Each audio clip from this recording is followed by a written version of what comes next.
Ang kwento na ito ay tungkol sa kung paano ililigtas ng mga mandirigmang tao ang sangkatauhan mula sa desisyon ng mga Diyos na wakasan na ang pananatili ng mga tao sa mundo.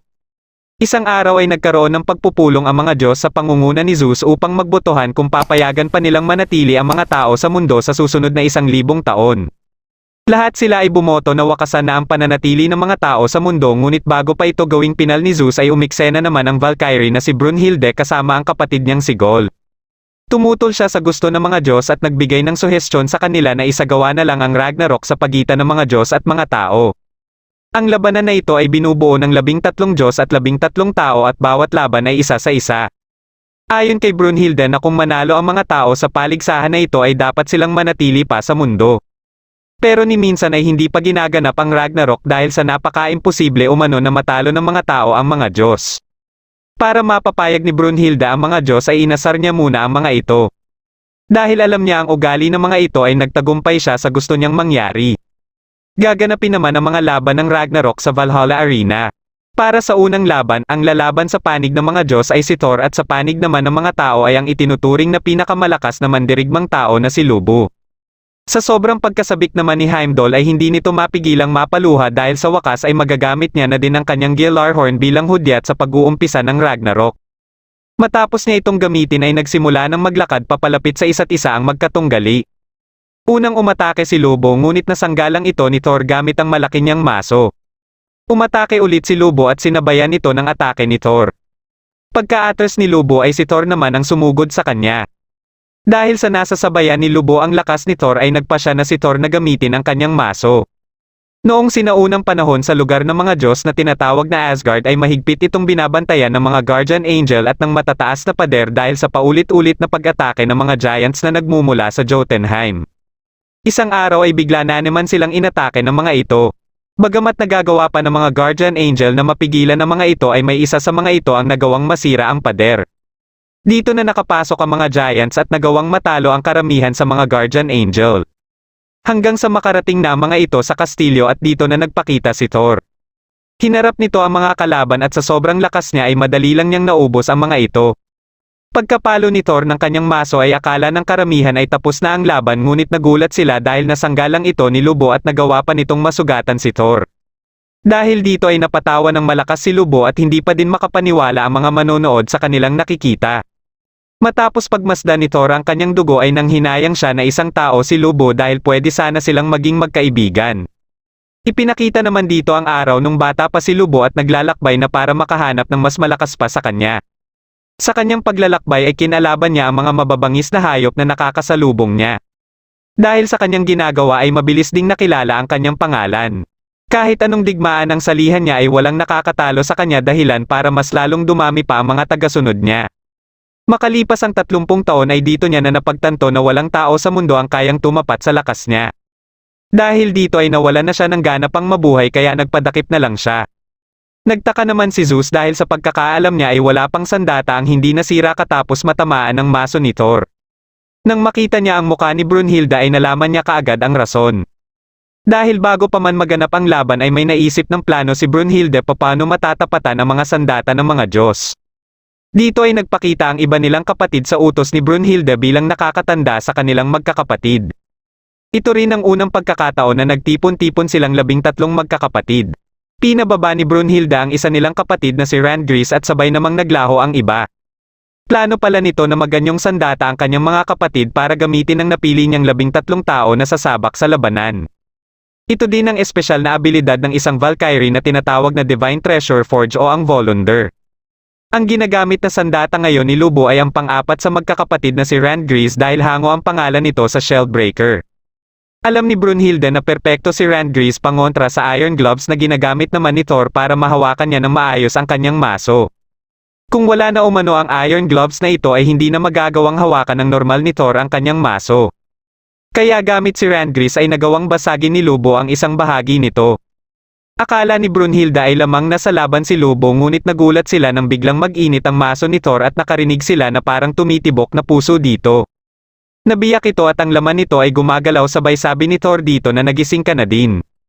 Dito na ipinaliwanag ni Zeus kay Hermes na ang maling paniniwala ng karamihan tungkol sa Iron Gloves ni Thor. Ayon kay Zeus ay hindi umano proteksyon para sa kamay ni Thor ang gloves kundi proteksyon nito para sa maso para hindi ito masira habang hinahawakan ito ni Thor kapag ito ay natutulog. Tinanggal na din ni Thor ang kabilang gloves dahil hindi na niya ito kailangan pa. Binuhat niya ang maso at pumosisyon para sa kanyang pag-atake. Habang si Brunhilde naman ay natanggap na ang buong listahan ng mga kasali sa labanan sa panig ng mga Diyos. Natakot si Gol nang makita ang listahan ngunit mas nasabik pa si Brunhilde dito. Pati sila Zeus ay nakita na rin ang mga kasali sa panig ng mga tao. Inihagis na ni Thor ang maso niya at nailaga naman ito ni Lobo sabay sumugod naman siya kay Thor pero bago pa siya makaatake kay Thor ay bumalik naman ang maso. Ang paghagis pala ni Thor ng kanyang maso ay hindi para umatake kundi para magkaroon siya ng buwelo para sa gagawin niyang pag-atake na kahit isang beses ay wala pang nakakaligtas dito. Sa sobrang lakas ng atake na ito ni Thor ay nagbigay ito ng napakalakas na pagsabog ngunit nang mawala na ang usok ay nakita ng lahat na nasangga pala ito ni Lubo. Ngunit di nagtagal ay napansin nilang nabali na pala ang mga buto sa paa nito sa sobrang lakas ng atake ni Thor. Napaluhod si Lubo at bigla namang nagtatakbo ang kabayo niya na si Red Hair papunta sa kanya. Nagsisigaw naman ang mga tao bilang suporta kay Lubo. Nagawang makatayo ni Lubo at sumakay siya kay Red Hair. Nagtatakbo ito palibot kay Thor at naghahanda para sa kanyang pag-atake na kayang magpabiyak sa makapal na ulap. Papalapit na siya kay Thor para sa ataking ito at si Thor naman ay naghanda na rin para umatake.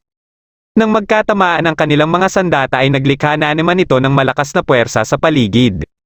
Ngunit hindi kinaya ng sandata ni Lubo ang lakas ni Thor at nasira ito na siya ding ikinamatay ni Randgris at kasabay ng pagkasira din ng mga braso nito. Sumugod uli si Lubo at dito na siya napaslang ni Thor. Tuwang-tuwa naman si Zeus sa pagkapanalo ni Thor. Nang paalis na sana ng arena si Thor ay bumaba naman ang mga kasamahan ni Lubo at kasama si Red Hair ay sinugod nila si Thor. Hindi nagdalawang isip si Thor na harapin sila dahil ito umano ang iaalay niya sa bago niyang kaibigan na si Lubo. Gusto ng mga ito na samahan ng kanilang pinuno dahil alam na nilang lahat ang sasapitin nila at sa isang atake lang ni Thor ay naubos silang lahat. Tinanong naman ni Gol si Brunhilde kung ano ang sunod na mangyayari kay Randgris at kay Lubo. Sinagot ito ni Brunhilde na para na lang umano silang mga alikabok na palutang-lutang sa kalawakan at wala na ding paraan para sila ay mabuhay muli o kahit maipanganak sa ibang katauhan. Dito na napagtanto ni Gol na kahit kailan ay hindi na nila makikita pa si Randgris. Nagalit ito kay Brunhilde dahil kalmado lang ito at hindi man lang nagpapakita ng kalungkutan sa pagkawala ng kanilang kapatid. Nainis din si Brunhilde dahil hindi nila magagawang talunin ang mga Diyos kung magpapakita sila ng kahinaan sabay iniwan niya si Gol na humahagol-gol sa pag-iyak. Pagkadating nila sa kanilang silid ay pumili kaagad si Brunhilde ng itatapat nila para sa ikalawang laban. Habang si Gol naman ay nagmumukmak pa din sa pagkasawi ni Randgris. Mabilis siyang nakapili at nagulat si Gol sa napili niya. Para sa pangalawang laban ay lalaban sa panig ng mga tao ang pinakaunang tao na nabuhay sa mundo na si Adam. Nang ipapakilala na ang lalaban sa panig ng mga Diyos ay biglang nagpalit sila ng isasabak. Dito na pumasok si Hermes na tumutugtog ng violin at sa likod niya ay si Zeus na siya nang lalaban kay Adam.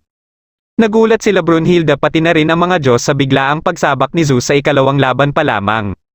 Habang nagsasasayaw si Zeus sa tugtog ni Hermes ay unti-unti namang lumalaki ang katawan nito.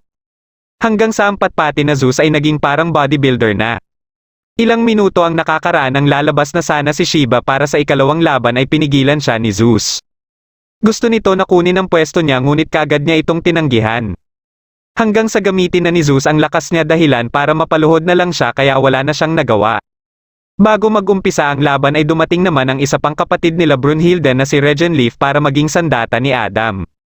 Nang magkatapat ang kanilang mga kamay ay nagbago na din ito ng anyo at naging isang knuckle duster. Pagkaumpisa ng laban ay unang sumugod si Zeus ngunit nailagan lang ni Adam ang suntok niya. Patuloy ang pag-atake ni Zeus ngunit hindi pa rin ito makatama kay Adam.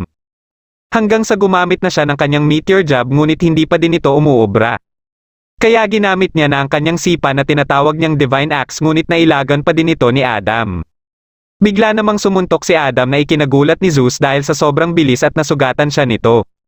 Si Adam naman ngayon ang patuloy ang walang tigil na umaatake at ginaya pa ang teknik ni Zeus na meteor jab. Nagulat si Zeus dito at nabugbog siya dahil sa sobrang bilis nito ay hindi niya ito mailagon. Katapos ay ginaya rin ni Adam kahit ang Divine Axe na atake ni Zeus.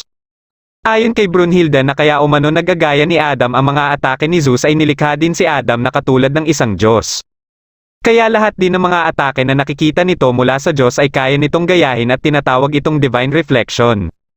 Nagpatalon-talon si Zeus palibot kay Adan at biglang sumipa ngunit nailagan na naman ito ni Adam. Ginaya naman kaagad ito ni Adam sabay sipa din at nasapol sa mukha si Zeus. Pakiramdam ni Zeus ay parang kinakalaban niya lang ang kanyang sarili. Dito na din tinawag ni Adam si Zeus na tanda dahilan para ikagalit na ito ni Zeus kaya nagpa siya na ito na gamitin na ang isa sa pinakamalakas nitong teknik. Ito yung teknik na ginamit sa kanya ng kanyang amang si Kronos nung naglaban sila para alamin kung sino ang pinakamalakas na Diyos sa sansinukob.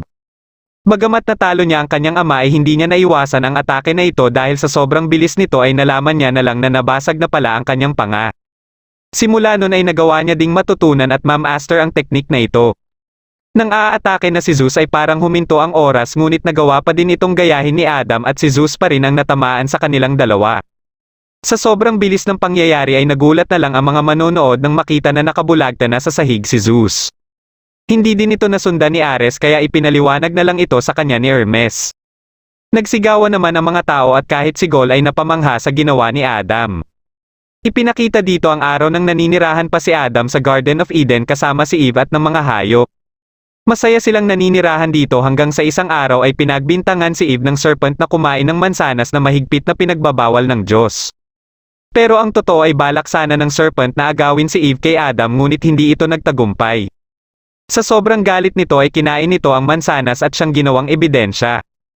Dahil dito ay pinarusahan si Eve at ito ay tanggalin siya sa Garden of Eden. Ilang sandali lang ay may pumasok dito na giant na bigla na lang bumagsak at nakita nila si Adam na papasok din daladala ang maraming mansanas. Kinain niya ang mga ito at iniluluwa din kaya hindi makapaniwala ang lahat sa kanyang ginagawa. Katapos ay sinabihan niya si Eve na kung aalis ito ay sasamahan niya ito. Sa galit ng serpent ay nag-transform ito para iligpit silang dalawa ni Eve. Pagka-atake nito ay ginamit niya ang divine reflection at sinundan niya ito ng emulation dahilan kaya kaagad niya itong natalo. Nang inaanunsyo na sana ni Heimdall ang pagkapanalo ni Adam ay bigla naman siyang hinawakan ni Zeus sabay sabing hindi pa umano tapos ang laban. Tinanong ni Zeus si Adam kung ano ang rason niya bakit siya sumali sa labanan gayong hindi naman niya nakikita sa mga mata ni Adam ang galit sa mga Diyos. Sumagot naman si Adam na kung proprotektahan ng isang ama ang kanyang mga anak ay hindi na ito kailangan hanapan pa ng dahilan. Nagsiiyakan naman ang mga tao nang marinig ang mga sinabi ni Adam. Dito na nilabas ni Zeus ang totoo niyang kapangyarihan at nagbago na naman ang katawan nito. Nakaramdam naman kaagad sila Brunhilde ng parang may panganib na mangyayari. Kahit si Adam ay biglang napataas ng kanyang mga kamay bilang paghahanda sa posibleng atake ni Zeus. Biglang sumugod si Zeus ngunit lahat pa rin ng suntok nito ay nakaka-counter pa din ni Adam. Hanggang sa mapagtanto ni Brunhilde ang epekto nito kay Adam sabay na nagdurugo ang ilong nito. Ayon kay Brunhilde ay nasusobrahan na umano ang paggamit ni Adam sa kanyang kapangyarihan para kopyahin lahat ng atake ni Zeus dahil parang unti-unti nang bumibigay ang katawan nito. Pero kahit si Zeus din ay malapit na din sa kanyang limitasyon. Para kay Loki ay parang labanan na lang umano ito ng stamina. Patuloy lang ang kanilang labanan at isa-isa nang nagsisitayuan ang mga manonood dahil sa ganda ng labanan na kanilang nasasaksihan. Sa patuloy na paggamit ni Adam ng kanyang mata ay bigla itong nabulag kaya hindi na siya makasabay sa mga atake ni Zeus. Dahil sa sobrang dami na ng pinsala ang natatanggap niya ay naawa na sa kanya ang kanyang asawa at mga anak at pati na din ang mga tao. Ilang sandali lang ay sinadya ni Adam na magpatama para mahawakan niya ang buhok ni Zeus. Nagpalitan silang dalawa ng malalakas na suntok ngunit walang may gustong sumuko sa kanila. Hanggang sa mabitawan na nila pareho ang isa't isa at naiwan na nakatayo si Adam habang si Zeus naman ay nakaluhod na at bumalik na din ang katawan nito sa normal na anyo. Akala nila ay panalo na si Adam nang sabihin ni Zeus na tapos na ang laban ngunit napagtanto nila na hindi na humihinga si Adam. Kahit ganun pa man ay namangha pa rin si Zeus sa ipinamalas nito. Kahit na dalawang sunod na ang talo sa panig ng mga tao ay taas noo pa rin sila dahil sa nasaksihan nilang laban ni Adam. Tinanong naman ni Gol si Brunhilde kung bakit namatay pa rin si Regenleaf kahit na hindi naman ito nasira. Ipinaliwanag naman ito ng isa nilang kapatid na si Rhys. Ayon sa kanya ay kapag maisagawa na ang teknik na ito ay nagiging isa na ang tao at ang Valkyrie at dahil dito ay kung ano ang kinahinatnan ng tao ay siya din ang mangyayari sa Valkyrie. Biglang nakatanggap si Brunhilde ng mensahe sa kung sino ang susunod na lalaban mula sa panig ng mga Diyos at ito ay si Poseidon. Habang pumipili si Brunhilde sa itatapat niya kay Poseidon ay dumating naman si Kogera at siya na mismo ang nagpili sa kanyang sarili para sa susunod na lalaban. Nagtaka sila na isa itong matanda dahil sa pagkakaalam nila ay kapag pinadala ang kalahok para sa Ragnarok ay bumabalik ito sa pinakamalakas na anyo nito kahit pagaano na ito katanda noong ito ay pumanaw. Ayon kay Kojira ay katapos niyang pumanaw ay hindi pa rin siya tumigil sa pagpapalakas kaya ang kasalukuyang anyo niya umano ang siyang pinakamalakas at ikinatuwa naman ito ni Brunhilde nang marinig niya ito. Dahil si Poseidon ang lalaban sa panig ng mga Diyos ay napapalibutan naman ng tubig ang arena. Nagsimula na itong maglakad papasok ng arena at biglang nagtahimik ang arena dahil sa nakakatakot na presensya nito. Pumasok na din si Kojira na kalmado lang habang nakasakay sa bangka. Nagulat silang lahat nang mapakalma ni Kojira ang daluyong ng tubig gamit ang kanyang espada. Kahit ang kilalang magagaling na swordsman ay napaluha sa kanyang ginawa. Nang inanunsyo na ang pagsisimula ng laban ay wala muna sa kanila ang nagsimulang umatake. Kahit ang mga manonood ay nagtataka dahil sa matagal na silang nakatayo lang at walang may gustong maunang umatake. Pinagpapawisan na si Kojira dahil maraming beses na pala siyang sumugod sa kanyang imahinasyon ngunit palagi siyang nako-counter ni Poseidon. Sa 18 iba't ibang klase ng atake na ginawa niya sa kanyang imahinasyon ay patay siya kaagad. Nabanggit naman ni Gol na para sa kanya ay si Poseidon ang pinaka nakakatakot sa 12 Diyos ng Olympus. Dito na sinabi ni Brunhilde na katulad sa bilang nilang Valkyrie ay 13 din dati ang Diyos ng Olympus. At ang isa sa kanila ay pinatay ni Poseidon na si Adamas na nakakatanda nilang kapatid. Hindi umano matanggap ni Adamas na si Zeus ang kinilalang pinakadakila sa mga Diyos. Kaya isang araw ay nagplano ito na paslangin si Zeus at kinausap niya si Poseidon para hikayatin ito na sumama sa kanyang pinaplano. Hindi niya napapayag si Poseidon at ininsulto pa siya nito kaya nagalit siya dito at inatake niya ito ngunit mabilis lang din siyang pinaslang ni Poseidon. Simula ng araw na yon ay binago na ang kasaysayan at ginawang 12 na lang ang Diyos ng Olympus. Ayon din kay Hermes na ang mas nakakatakot pa kay Poseidon ay nung sinabi nito na si Adamas ay hindi kailanman nabuhay ay walang kahit isa ang tumutol dito. Nagulat silang lahat nang maupo na lang si Kojira dahil sa hindi niya na alam ang gagawin niya. Nung nabubuhay pa siya ay ni minsan ay hindi pa siya nanalo sa isang laban. Naging estudyante siya sa dojo ni Master Sigan para matutunan ang paghawak ng espada. Dahil late na naman siyang pumasok ay nakipag-sparring sa kanya ang pinakamagaling na estudyante na si Kagekatsu para turuan siya ng leksyon. Ngunit nang mabitawan niya ang kanyang wooden sword at nang matatamaan na siya ni Kagekatsu ay bigla siyang nag-surrender. Dahil sa ginagawa niyang ito ay iniisip tuloy ng iba na hindi siya tunay na mandirigma at hindi mag-i-improve sa paghawak ng espada. Habang nasa kagubatan siya at nag-iisip paano tatalunin si Kagekatsu ay napansin niya ang isang kuneho at ginaya ito. Dito na siya nagpasya na huhubugin niya ang kanyang katawan sa pagkain ng mga karne bilang parte ng kanyang pagsasanay at pag-aaralan din ang galaw ng mga mababangis na hayop. Makalipas ang 6 na buwan ay bumalik siya sa dojo at nagulat sila Kagekatsu nang makita ang malaking pinagbago sa kanyang katawan. Dahil dito ay hinamon siya ni Kagekatsu ngunit tinanggihan niya ito. Pagkatalikod niya ay bigla siyang inatake nito ngunit nagulat na lang ito sa kanyang ginawa at biglang napaluhod. Dumating dito si Master Sigan at hinamon niya ito sa sparring. Kaya dito niya na din na-imagine kung anong klase itong halimaw. Katapos ng araw na iyon ay hindi na siya nagpunta pa ng dojo kaya makalipas ang ilang taon ay binisita siya ni Master Sigan.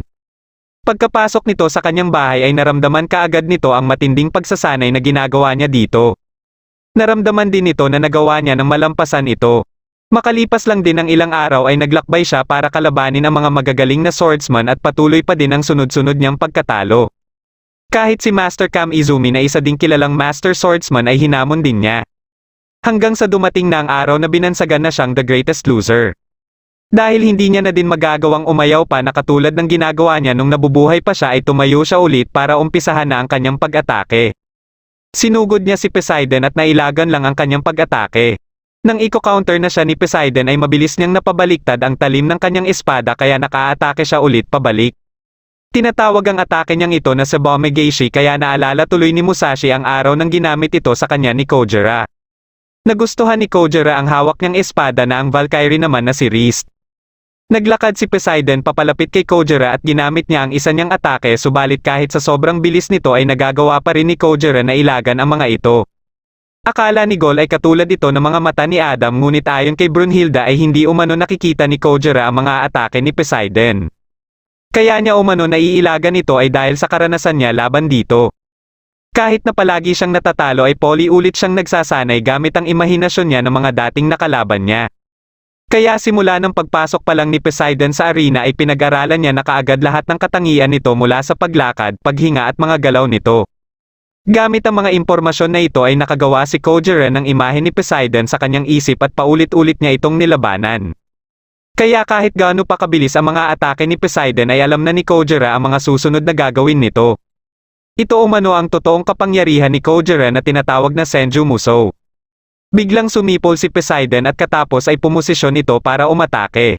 Binabasa pa lang ni Kojira ang susunod na atake nito ngunit nagulat siya dahil sa sobrang bilis nito ay nakalapit na ito kaagad sa kanya. Sinubukan niya na iwasan ang atake nito ngunit nadaplisan pa rin siya at kaagad na napaluhod. Nagawa pa niyang makatayo ngunit nagsisigawan na sa panig ng mga Diyos. Umatake si Poseidon mula sa itaas at nakakaya pa niya itong basahin hanggang sa pinupunterya na nito ang blind spot niya. Nagawa nito na mabali ang kanyang espada kaya inakala kaagad ng karamihan na wala na siyang pag-asa pang manalo. Ilang sandali lang ay pinulot niya ang naputol mula sa kanyang espada at nagawa niya itong maging dalawang bagong espada. Napatanong naman si Gol kay Brunhilde kung bakit naging dalawa ang nasirang espada. Ayon kay Brunhilde ay ito umano ang totoong katangian ni Riz na may dalawang katauhan na ang isa ay nanginginig sa takot at ang isa ay nanginginig naman sa galit. Dahil dito ay siya lang ang Valkyrie na may dalawang klase ng kapangyarihan. Muli nilang ipinagpatuloy ang kanilang laban at dito ay isa-isang nagagamit ni Kojira ang mga estilo ng magagaling na swordsman na dati niyang nakalaban. Dahil dito ay nagagawa niyang sugatan ng paulit-ulit si Poseidon. Napasipol na naman si Poseidon at muling umatake kay Kojira na sa sobrang bilis ay hindi na nagawang makailag pa ni Kojira. Paulit-ulit siyang natatamaan ng mga atake ni Poseidon dahil kahit nakikita niya ang mga ito ay hindi pa rin siya makailag. Ginamit na naman ni Poseidon ang Medusa Alop Demeter at pakiramdam na ni Kojira ay parang nasa kailaliman na siya ng dagat.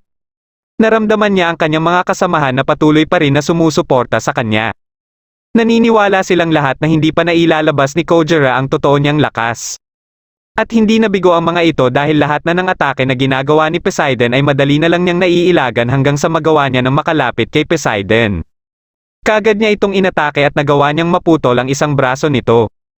Nagawa pang masalo ni Poseidon ang kanyang braso at susubukan sanang atakihin si Kojira ngunit naputol din ni Kojira ang isa pa niyang braso. Dahil wala na itong mga braso ay kinagat na lang nito ang kanyang sandata para makaatake pa ngunit kaagad din itong inatake ni Kojira na nagdahilan ng pagkasawi na nito. Tuwang-tuwa sila Brunhilde at mga tao sa unang panalo na ito habang hindi naman makapaniwala ang mga Diyos sa nakita nila. Dahil sa pagod ay nawala ng balanse si Kojira at kaagad naman siyang tinulungan ni Riz hanggang sa paglabas ng arena. Bago mag-umpisa ang ika-4 na laban at habang hinahanap ni Gol si Brunhilde ay nakita niya ito kausap ni Hermes. Nang tanungin niya ito tungkol sa kung ano ang pinag-usapan nila ay sinagot siya na wala lang umano iyon. Alam ni Brunhilde na hindi papayag ang mga Diyos na matalo sa magkasunod na laban. Sigurado umanong gagawa ang mga ito ng paraan para manalo sa ika-4 na laban. Nang napatanong si Gol kung sino kaya ang posibleng isalang ng mga Diyos sa ika-4 na laban ay biglang dumating si Hercules at sinagot si Gol. Malapit pala si Hercules sa mga Valkyrie at malaki din ang respeto ni Brunhilde sa kanya. Habang paakyat si Hercules ay kinausap siya ni Loki dahil sa pakikipag-usap nito sa mga Valkyrie. Nilinaw ni Hercules kay Loki na hindi umano siya sang-ayon sa pagtanggal ng mga tao sa mundo. Ngunit dahil sa kasali siya sa Ragnarok ay hindi pa rin siya magpapatalo dito. At kung manalo siya ay magpepetisyon siya na isalba ang mga tao. Nalilito si Loki kung kanino ba pumapanig si Hercules ngunit ayon naman kay Hercules ay nasa panig siya palagi kung saan ang tama.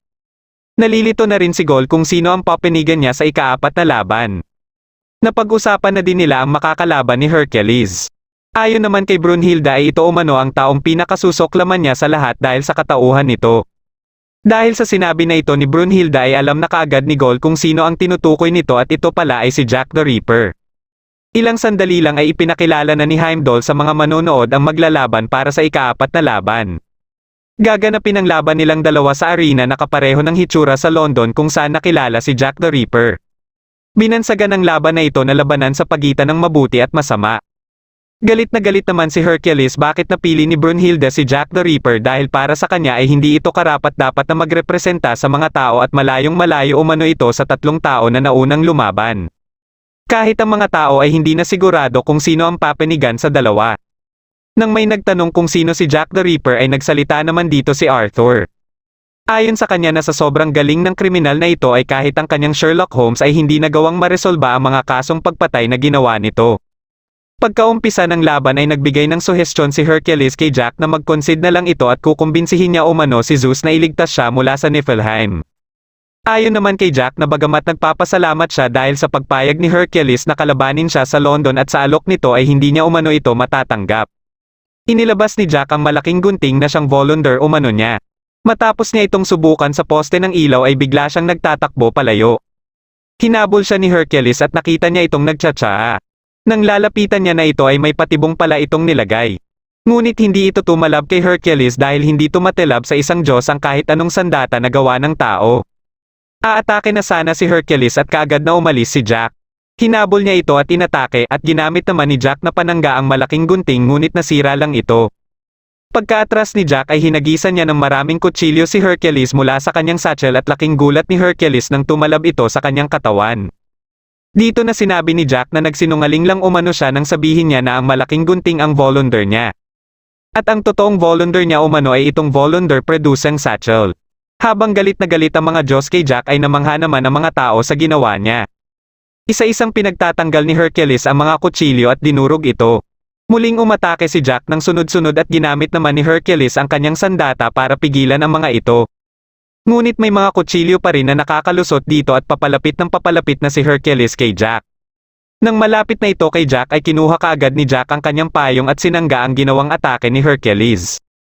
Habang naghahanda ulit sa pag-atake si Hercules ay kumakalat naman sa katawan niya ang kanyang tato at narinig ng mga manonood ang ingay ng leon.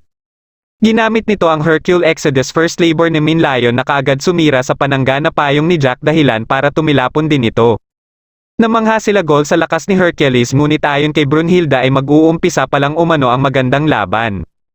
Pagkatayo ni Jack ay kaagad niyang inayos ang na-dislocate niyang braso. Nabanggit nito ang linya mula sa libro ni Shakespeare at dito na din nagpakita si Shakespeare. Muli siyang naglabas ng sandata mula sa satchel at mas malaki ito kumpara sa mga naunang kutsilyo. Napansin naman ng iba na mas kumakalat pa ang mga tato ni Hercules. Nang tinanong ito ni Loki kay Ares ay sumagot si Ares na kabayaran umano niya ito. Ang matinding kapangyarihan mula nang makumpleto niya ang 12 labor at ma-master ang 12 divine arts ay may hinihingi ding kabayaran. Bawat pulgada ng tato ay katumbas ng sobrang sakit na hindi kakayanin ng karaniwan na Diyos. Kung dumating man sa punto na mapuno na ng tato ang katawan ni Hercules ay haantong siya sa kamatayan o Niflheim. Dagdag pa ni Ares na buo ang tiwala niya kay Hercules at ang totoo umanong lakas nito ay hindi ang kanyang matinding pisikal na lakas kundi ang tibay na kalooban nito na kahit sinong Diyos ay hindi ito mabubuwag. Ipinakita dito ang nakaraan ni Hercules nung siya ay isang tao pa lamang. Isang mamamayan ng Thebes sa Greece si Hercules o mas kilala dito sa pangalan na Alcides. Isang araw ay sinubukan niya na tulungan ang kaibigan niyang si Castor sa mga umagaw ng dalang hayop nito ngunit pareho lang silang dalawang nabugbog. Kahit isang mahinang bata lang si Alcides ay taglay naman niya ang katapangan na siyang ginagamit niya para panigan at ipagtanggol ang matuwid. Siya palagi ang nasa harapan at unang umaatake. Isang gabi ay nilapitan sila ng mga nambugbog sa kanila. Ayon sa isa dito ay kung gusto umanong lumakas ni Alcides ay bakit hindi niya umano subukan na inumin ang dugo ni Zeus o ang tinatawag na ambrosia. Na ayon sa alamat ay kung totoong bayani umano ang uminom nito ay magiging immortal ito. Ngunit kung hindi naman ay kapahamakan lang ang may dudulot nito. Dahil sa kagustuhan ni Alcides na lumakas ay hindi siya nag-alinlangan na piliin ang mahihirap na mga pagsubok. Hanggang sa dumating ang panahon na hindi na siya pinagtatawanan dahil sa paglaki ng katawan niya. Pagsapit ng araw kung saan magbobotohan na naman ang mga Diyos sa magiging kapalaran ng mga tao sa mundo ay bumoto ang karamihan pabor sa mga tao. Ngunit ayon kay Aphrodite ay baka oras na para turuan ng leksyon ang mga tao dahil sa pagkalipol ng ibang hayop at sa mga kaguluhan lalong-lalo na umano sa Thebes. Dahil nasa teritoryo ni Ares ang Thebes ay siya na umano ang bahala sa mga tao dito. Kaya isang gabi ay bumaba si Ares kasama ang kanyang hukbo.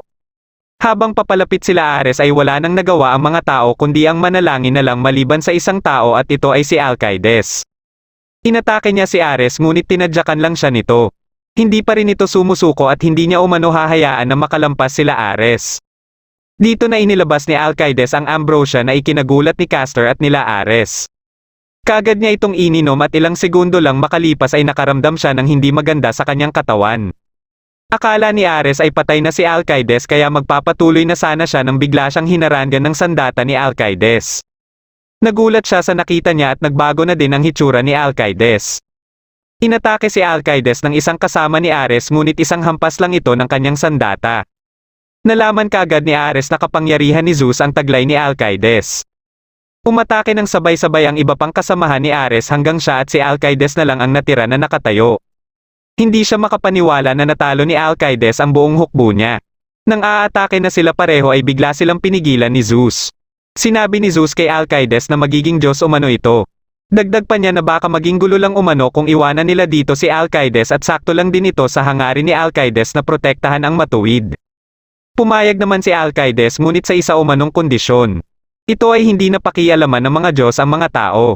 Pumayag si Zeus basta gabayan din umano ni Alcides ang mga ito sa tamang daan.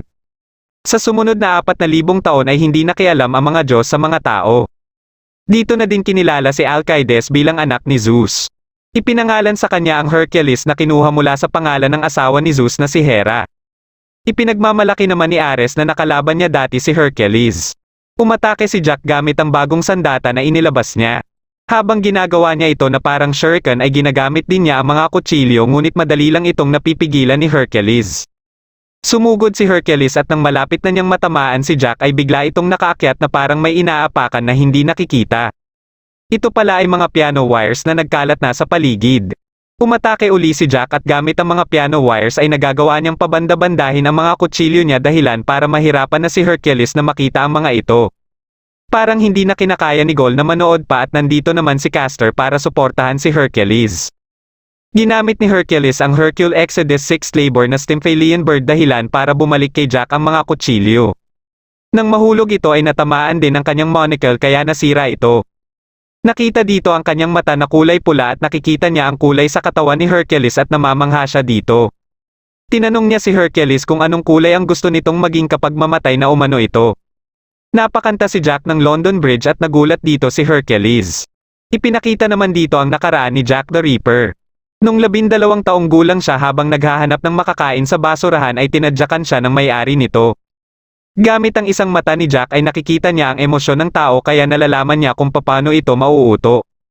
Dahil nauto niya ang may-ari ay mas marami ang nadala niyang pagkain. Dinala niya ito sa kanyang ina na si Mary at pagkadating niya sa tinutuluyan nila ay naabutan niya ito na malungkot matapos hindi bayaran ng tama ng kliyente nito. Niyakap siya nito at kaagad na ginamot ang kanyang sugat. Natutuwa si Jack habang pinagmamasdan ang emosyon ng kanyang ina na para sa kanyang interpretasyon ay nagpapahiwatig ng pagmamahal. Habang nagbabasa siya sa hagdan ay kinausap siya ng babae na si Anne. Ayon kay Anne ay hindi niya umano maintindihan si Mary kung bakit binuhay nito si Jack. Dahil sa naunang 5 beses na pagbubuntis nito ay hindi niya ito binuhay. Ngunit sa hindi malamang dahilan ay binuhay niya ang ika-6 na si Jack.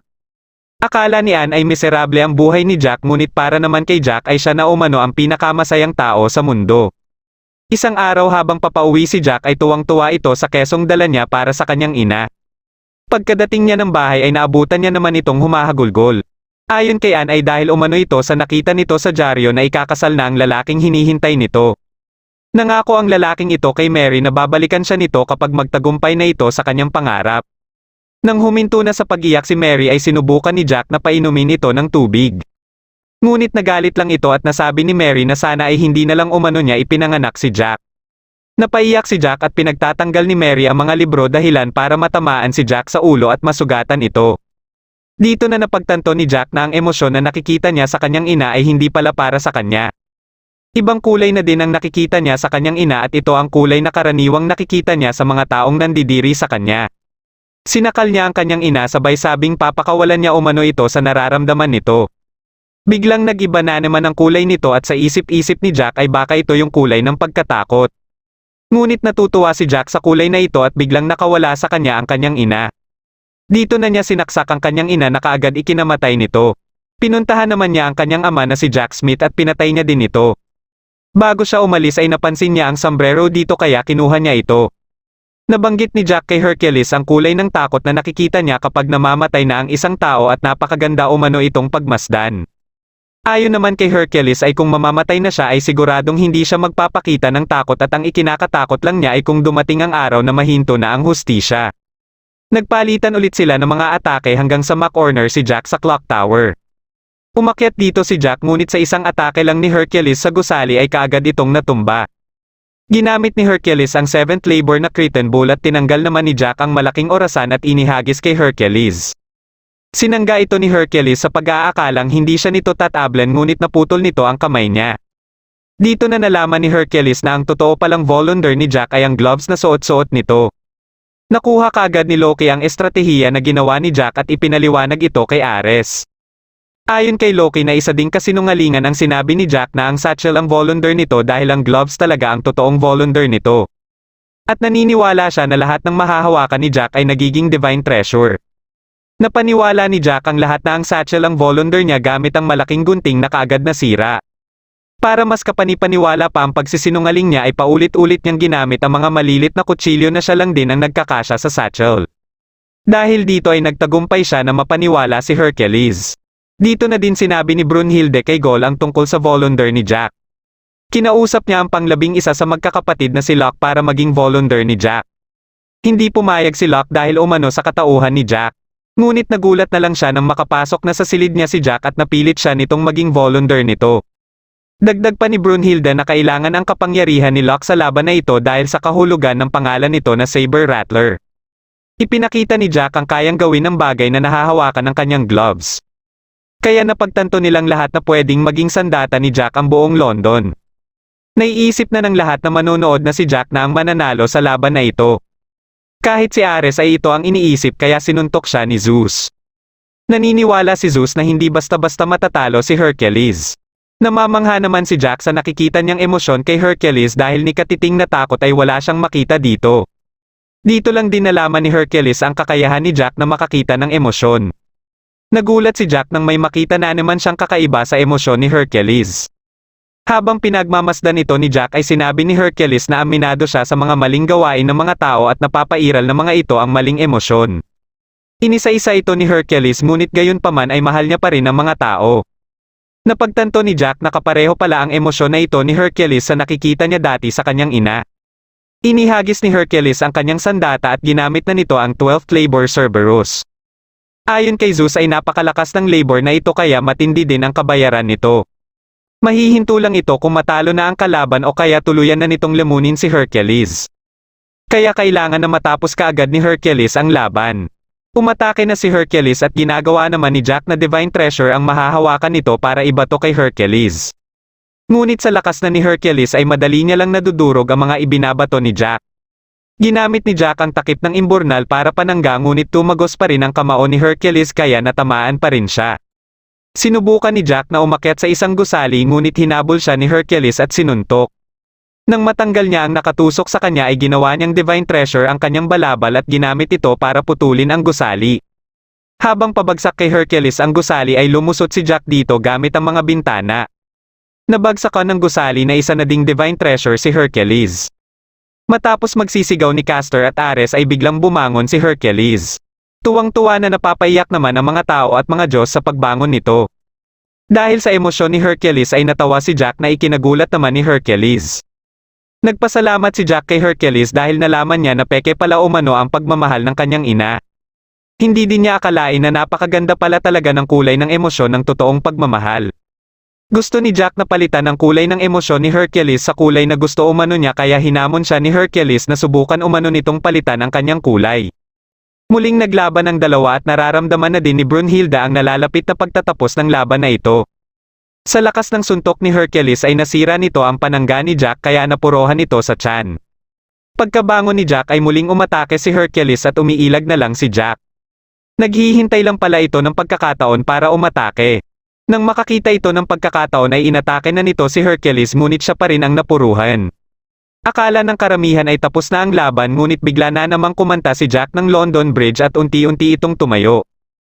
Lumapit siya kay Hercules at umatake ngunit siya ang natamaan ng suntok nito. Nang aatake na ulit si Hercules para tapusin na si Jack ay naunahan siya ni Jack gamit ang mga kamay nito na tumagos sa katawan niya. Ayon kay Jack ay Dear God umano ang pangalan ng teknik na ito at inaalay niya ito kay Hercules. Akala ni Hercules ay hinawakan lang ni Jack ang sugat nito sa tagiliran para mapigilan ang pagdugo ngunit plano pala nito na punuin ng dugo ang mga gloves nito para gawing divine treasure. Matapos niyang yakapin si Jack ay unti-unti na din ang kanyang paglaho. Habang gulat na gulat naman ang lahat sa nakikita nila. Bago pa tuluyang maglaho si Hercules ay humingi ito ng tawad kay Jack na nasigawan niya ito. Ipinaubaya niya na din kay Brunhilda ang kapakanan ng mga tao. Nanalo sa laban na ito si Jack at bumalik na din sa anyong tao si Locke. Pagkalabas ni Jack ay pinagbabato siya ng mga Diyos. Ito din sana ang gagawin ni Castor ngunit naalala niya ang mga sinabi ni Hercules. Nang paalis na si Brunhilda ay sinabihan siya ni Gol na kung masaya na ba umano siya na napatay ng isang mamamatay tao si Hercules. Sumagot si Brunhilda na walang maidudulot na maganda kung magpapadala sila sa emosyon. At kailangan gawin ng isang Valkyrie ang dapat nitong gawin. Katapos ay iniwan na naman niya si Gol na humahagol-gol. Pumunta siya sa silid kung saan siya nagbibigay respeto sa mga namatay na kalahok na tao. Isinama niya dito si Hercules at alam niya na mapapatawad siya nito. Dito niya na inilabas ang totoo niyang nararamdaman at kung matapos na umano itong lahat ay magkakasama din sila kung nasaan man si Hercules. Iyak nang iyak pa din si Ares at hindi na din napigilan ni Zeus ang nararamdaman nito. Habang sa waiting room naman ng mga kalahok na tao ay nanonood si Soji na isa ding kalahok sa Ragnarok kasama si Isami. Kinausap ni Loki si Buddha tungkol sa Volunder dahil nagtataka umano siya sa taglay na lakas nito. Imposible namang hayaan ng mga Diyos na magkaroon ng ganitong kapangyarihan ang mga demigod. Kaya naalala niya ang isang paraan para maging posible ito at ito ay nasa spiritual realm umano ni Buddha.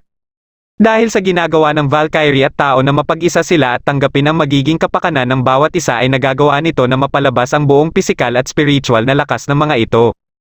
Tinatawag itong Semavedone kaya nagkakaroon ng Valkyrie ng lakas na kayang lumaban sa Diyos.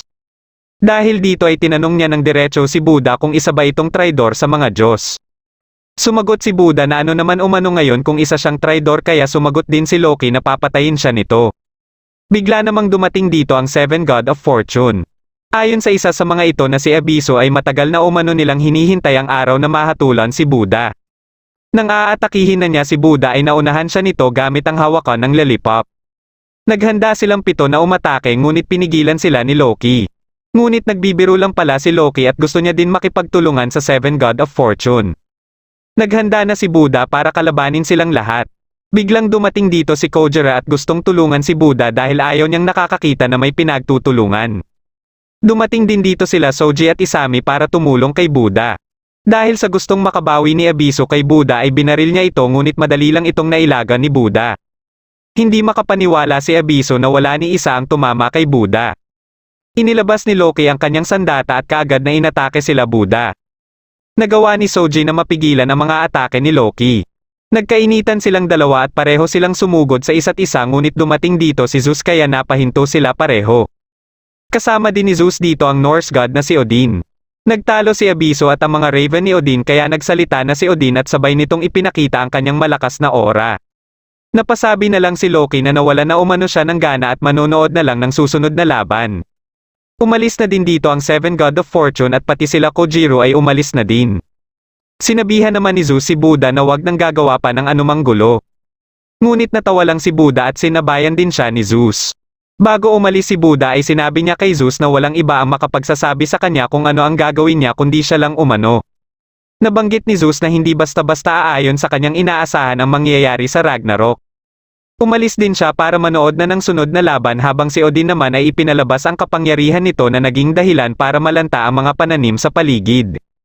Humingi ng tawad si Gol kay Brunhilda sa mga nasabi niya dito at kaagad naman siyang pinatawad nito. Nagsama sila papunta sa susunod na lalaban sa panig ng mga tao. Naabutan nila itong natutulog kasama ang mga babae.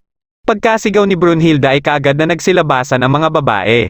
Ang taong ito ay si Raiden na kinikilalang pinakadakila na sumo wrestler. Tinawag ni Brunhilda ang pangatlo sa magkakapatid na si Trude at ito ang magiging Volunder ni Raiden. Nagustuhan naman ito ni Raiden at gayon din si Trude. Hindi makapaniwala si Gol na ang parang lalaki niyang kapatid ay biglang nag-asal bilang babae. Napansin kaagad ng mga manonood na isang Japanese sumo arena ang pagkakaayos sa paglalabanan para sa ika-5 laban. Biglang lumabas ang mga babae na may dalang mga sumo prize banners. Inumpisahang ipakilala ni Heimdall si Raiden at habang papalabas ito ay nasa paligid naman ang mga kilalang sumo wrestler para suportahan si Raiden. Ipinakilala na din ni Heimdall ang lalaban para sa panig ng mga Diyos at ito naman ay ang Indian God of Destruction na si Shiva. Nasa paligid din ng mga Diyos ang mga asawa at anak ni Shiva para suportahan siya. Nagulat siya nang makita ang pinagpapawisan na hayop na may daladalang asin. Ngunit nalaman niya kaagad na isa itong ritual sa sumo wrestling. Kumuha si Raiden ng asin at inihagis itong lahat. Matapos niyang isagawa ang ritual ay kaagad siyang umatake kay Shiva. Nagulat si Shiva sa bilis ni Raiden at natamaan kaagad siya sa mukha ng sipa nito. Umatake ulit si Raiden at natamaan ulit siya ng suntok nito. Gusto nang tapusin ni Raiden ang laban sa sunod niyang atake ngunit nasangga ito ni Shiva. Hinawakan siya ni Shiva at gamit ang dalawa pa nitong kamay ay nabawian naman siya ng suntok sa dibdib. Ipinakita dito ang panahon nung bata pa si Raiden o tinatawag siya dito sa pangalan na Tarokichi. 3 taong gulang na siya ngunit hindi pa rin siya nakakalakad kaya hindi ito maintindihan ng kanyang mga magulang. Isang araw ay nakita nila na pinipilit ni Tarokichi na makatayo. Natuwa sila sa nakikita nila ngunit nang sinusubukan na nito na lumakad ay biglang nagkabali-bali ang mga buto nito. Ito ay dahil umano sa sobrang lakas ng mga kalamnan niya ay nadurag nito ang kanyang mga buto. Sa tulong ng kanyang mga magulang ay araw-araw niyang sinubukan na makatayo. Mas lumaki pa ang kanyang mga kalamnan at para mapigilan ito ay lumikha ang kanyang katawan ng panibagong kalamnan at dito nabuo ang tinatawag na 100 Seals. Pinakawalan ni Raiden ang nagwawala niyang mga kalamnan. Dito niya na rin ginamit ang Volunder niyang si Trude kaya nakontrol niya ito. Ayon kay Brunhilde na ang Volunder ni Raiden ay ang Supramuscular Exoskeletal Sumo Belt. Dahil sa 100 Seals ay napipigilan nito ang abnormal nitong kalamnan kaya hindi din ito mapalabas ang buo niyang lakas. Nagulat si Gol na si Raiden pa rin ang pinakamagaling na sumo wrestler kahit na hindi pa pala nito nalalabas ang buo nitong lakas. Ayon kay Brunhilde na sa tulong ng Volunder ay magagamit na ni Raiden sa unang pagkakataon ang kanyang buong lakas. Umatake si Raiden at sinubukan itong pigilan ni Shiva ngunit tumilapon lang siya sa sobrang lakas ni Raiden. Muling umatake si Raiden gamit ang Kiko Ichimonji at napabagsak nito si Shiva. Tuwang-tuwa naman ang mga nakakakilala kay Raiden dahil nasisilayan na nila ang laban nito gamit ang buo nitong lakas. Ginamit ni Raiden ang Dokijizo ngunit matibay din pala ang bungo ni Shiva. Nagkaroon si Shiva ng pagkakataon para umatake at napaatras niya si Raiden. Si Shiva naman ang sumugod at pinagsusuntok si Raiden. Akala ng iba ay normal na suntok lang ito ngunit ayon kay Tanika ay para umano itong mga kanyon sa sobrang lakas. Nang matamaan si Raiden sa tiyan ay napaluhod ito ngunit nahawakan pala nito ang isang kamay ni Shiva. Nanlaki ang mga braso ni Raiden at nagawa niyang madurog ang kamay ni Shiva. Kaagad siyang sinipa ni Shiva bago pa niya ito maputol.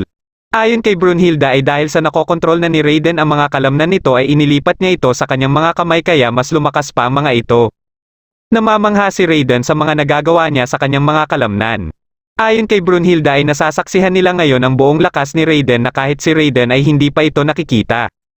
Sa tulong ng pangatlong Valkyrie na si Trude na may ibig sabihin sa pangalan nito na Mighty One. Habang nagsasaya ang mga tao ay nag-aalala naman ang ibang mga Diyos. Ngunit kampante naman ang mga mas nakakakilala kay Shiva na mananalo ito. Pinagsisigawan nila ang pangalan ni Shiva kaya mas ginanahan pa ito. Umatake siya kay Raiden ngunit hindi siya makatama. Ayon kay Hermes ay nawalan umano ito ng balanse dahil sa pagkakadurag ng isa nitong kamay. Muling umatake si Shiva at na-counter siya ni Raiden ngunit umatake siya ulit at naramdaman ni Raiden na mas bumibigat ang suntok nito. Paulit-ulit silang naguntugan at dahil muling naramdaman ni Shiva ang pag-iinit niya ay naalala niya ang mga panahon na kasama pa niya ang matalik niyang kaibigan na si Rodra. Ipinakita dito ang mga panahong kasama pa ni Shiva si Rodra. Sa lugar nila ay wala pang kinikilala na pinakamalakas. Habang si Shiva ang kinikilalang God of Destruction ay si Rodra naman ang God of Tempest. Palaging nagsasanay si Rodra habang si Shiva ay pa-relax-relax lang. Ngunit minsan ay sinasabayan din siyang sumayaw ni Rodra.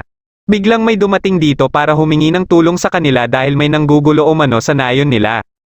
Pagkadating nila sa kanilang nayon ay kaagad nilang binugbog ang mga nanggugulo dito. Pagkatapos ng labanan ay sinabi ni Rodra kay Shiva na mayroon umano siyang pangarap. Nang marinig ni Shiva ang salitang pangarap ay natawa siya dito dahil para umanong tao si Rodra. Gusto ni Rodra na tumayo sa pinnacle ng India at subukan ang kanyang kakayahan bilang Diyos. Gusto din niyang makita ang tanawin na hindi pa nakikita ng Cinnamon. Hindi dito interesado si Shiva ngunit dahil natutuwa siyang kasama si Rodra ay sasamahan niya ito. Para masubukan ang kanilang mga sarili ay inumpisahan na nilang kalabanin ang mga kilalang malalakas na Diyos sa kanilang lugar. Sa dami ng kanilang mga tinalo ay nakuha nila ang respeto ng karamihan. Sa bawat Diyos na natatalo nila ay kinukuha ni Rodra ang mga pangalan nito. Nakalaban din nila ang India's greatest deities at pareho nilang itong natalo. Kinalaban naman ni Rudra ang God of Lightning na si Indra at matagumpay siyang natalo ito. Pati sila Brahma at Vishnu ay nagawa din nilang matalo. Nang makarating na sila ng pinnacle ng India ay hinamon naman ni Rudra si Shiva sa isang laban.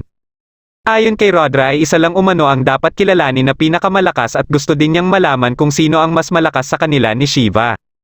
Alam ni Shiva na hindi na mababago ang isip ni Rudra kaya naglaban silang dalawa. Naririnig ng ibang Diyos ang tinig ng kanilang labanan. Dumating sa punto na palagi nang natatamaan ni Shiva si Rudra ngunit hindi pa rin ito sumusuko. Kaya gusto sana ni Shiva na sumuko na si Rudra dahil nag-aalala na siya na baka ikamatay ito ni Rudra kung magpatuloy pa ang kanilang laban. Dahil sa pangarap ni Rudra ay nagpasya na sana si Shiva na sumuko na lang ngunit naunahan naman siya ni Rudra. Tinanggap ni Shiva ang kanyang pagkapanalo at inilipat na ni Rudra sa kanya ang mga nakuha nilang mga pangalan. Dahil dito ay si Shiva na ang naging Chief of Indian Gods ngunit kasabay nito ay nawala naman siya ng matalik na kaibigan. Natapos din ang kanilang antugan at nakita naman ng ibang Diyos si Rudra na nanonood. Dito na ginawa ni Shiva ang kilala niyang war dance na isa ding treasure ng Indian Pantheon. Dahil dito ay hindi na makatama si Raiden kay Shiva at siya lang palagi ang nakakatanggap ng pinsala. Paulit-ulit na umatake si Shiva na parang maraming Shiva ang kalaban ni Raiden.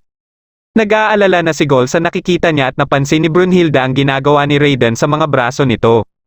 Pinalaki ni Raiden ang mga braso niya para maging panangga. Nagsimula na manguusak ang katawan ni Shiva dahil sa pag-iinit nito. Ayon kay Zeus ay ito umano ang secret technique ng God of Destruction na tinatawag na Tandava. Nagawa ni Shiva na maibaba ang depensa ni Raiden at kaagad niya itong inatake. Dahil sa ataking ito ay nasunog ang parte ng katawan ni Raiden na natamaan nito. Ngunit kahit sa natamong pinsala ay napangiti pa rin si Raiden.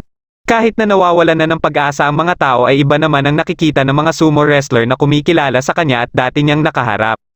Kahit bata pa si Raiden o Tarokichi ay nahumaling na siya sa sumo wrestling. Isang araw ay niyaya siya na makipag-sparring ng magaling na bata din sa kanilang nayon. Natuwa dito si Tarokichi at naiisip naman ng kalaban niya na hindi magseryoso ngunit sa isang atake lang ni Tarokichi ay kaagad siyang napalabas ng ring. Gulat na gulat ang kalaban niya pati na rin ang ibang bata at tinawag siyang halimaw. Simula nun ay hindi na siya nakikipaglaro sa ibang mga bata. Hindi maintindihan ni Tarokichi kung bakit siya binigyan ng ganitong katawan ng Diyos. Ngunit ayon sa kanyang ina ay malaki ang pasasalamat niya sa Diyos dahil nung hindi pa siya nakakatayo ay palagi umano siyang nananalangin na sana makatayo na siya at mabigyan ng malakas at malusog na pangangatawan. Kaya para sa kanyang ina ay pinagpala si Tarokichi ng mga Diyos. Dagdag pa ng kanyang ina na gamitin niya din ito sa mabuti at tulungan ang mahihina. Dahil sa hiling ng kanyang ina ay lumaki si Tarokichi na matulungin at minahal din siya ng mga tao sa Shinano. Dapat sana ay mananalagi lang siya sa lugar nila ngunit dahil sa pagsabog ng Mount Asama ay nasira nito ang kanilang mga pananim. Dahilan para maranasan ng mga taga-Shinano ang tagutom at marami ang namatay dahil dito. Sa edad na 17 ay nagpasya si Tarokichi na lisanin ng Shinano para humanap ng maipapakain sa mga tao sa kanilang nayon. Pinasok niya ang pagiging sumo wrestler at hinamon siya na makipag-sparring ni Tanikawa. Akala ni Tarokichi na madali niya lang matatalo si Tanikawa ngunit hindi ito ang nangyari. Paulit-ulit na pinabagsak ni Tanikawa si Tarokichi at dito na din nag-umpisang sanayin ni Tanikawa si Tarokichi. Dumating na ang unang laban ni Tarokichi at mabilis lang niya itong natapos. Napaisip si Tanikawa na parang isang halimaw ang sinanay niya. Dito na nakilala si Raiden dahil sa sunod-sunod na panalo niya. Dahil sa mga premyong napapanalunan niya ay nagawa na niyang magpadala ng mga pagkain sa kanilang nayon. Ngunit sa isang laban niya ay nakita niya ang muka ng kalaban niya na nanginginig sa sobrang takot kaya naalala niya kaagad ang dati niyang nakasparring noong bata pa siya. Dahil dito ay nagpatalo siya kaya nagalit si Tanikawa sa kanya. Ayon kay Tarokichi ay gusto niyang tulungan ang mahihina ngunit tuwing nakikita niya ang takot sa mukha ng ibang tao sa kanya ay iba ang nararamdaman niya. Simula nun ay nagpasya si Tarokichi na hindi na gamitin ang 4 na teknik kung saan siya magaling para maiwasan na masaktan ang kanyang mga nakakalaban na tinawag na Raiden's 4 Forbidden Moves. Ngunit kahit ganun pa man ay patuloy pa rin ang kanyang mga panalo. Sa 285 na laban ay 254 ang napanalunan niya, 10 ang talo, 14 ang undecided, 2 ang tabla at 5 ang no contest. Ang 10 talo at 2 tabla ay kontra sa lower ranked wrestlers kaya sinadya niya ito. Sa madaling salita ay para na rin siyang undefeated kaya binansagan siyang unrivaled Rikishi. Ngunit natapos ang karera ni Tarokichi sa sumo wrestling na hindi man lang nagagamit ang buo niyang lakas. Natutuwa sila Tanika na maipapakita ni Raiden ang sumo wrestling na gusto nito. Inumpisahan na ni Raiden ang kilala nitong entrance ritual kaya nagsisigawan na din ang mga sumusuporta sa kanya. Ginamit ni Raiden ang open palm thrust at sa tulong ng Volunder ay nalipat ang buo nitong lakas sa palad niya. Sinubukan ni Shiva na sanggain ito gamit ang dalawa niyang kamay ngunit dahil sa sobrang lakas nito ay parehong naputol ang pinansangga niya at dumiretso ito sa mukha niya. Tinatawag ang ultimate open palm thrust na ito na Yategereso. Muling bumangon si Shiva at hindi makapaniwala si Ares sa ataking ginawa ni Raiden na ayon kay Zeus ay baka nadurog ang bungo ni Shiva kung hindi nito pinangsangga ang mga kamay nito. Nagsimulang magsilabasan ang mga dugo sa katawan ni Raiden at nakakaramdam din ito ng sobrang sakit. Ayon kay Brunhilde ay dahil umano ito sa biglaang pagbabalik ng kanyang mga kalamnan. Kahit si Trude ay nahihirapan na makontrol ito kaya nakakagulat din na nakakatayo pa rin si Raiden. Nakiusap si Raiden kay Trude na mas pabilisin pa nito ang galaw ng kanyang mga kalamnan. Nababahala naman si Trude sa posibleng epekto nito sa katawan ni Raiden ngunit kahit alam ito ni Raiden ay ito umano ang kailangan niya. Gusto niyang magamit ang buo niyang lakas kahit na nakasalalay pa dito ang kanyang buhay.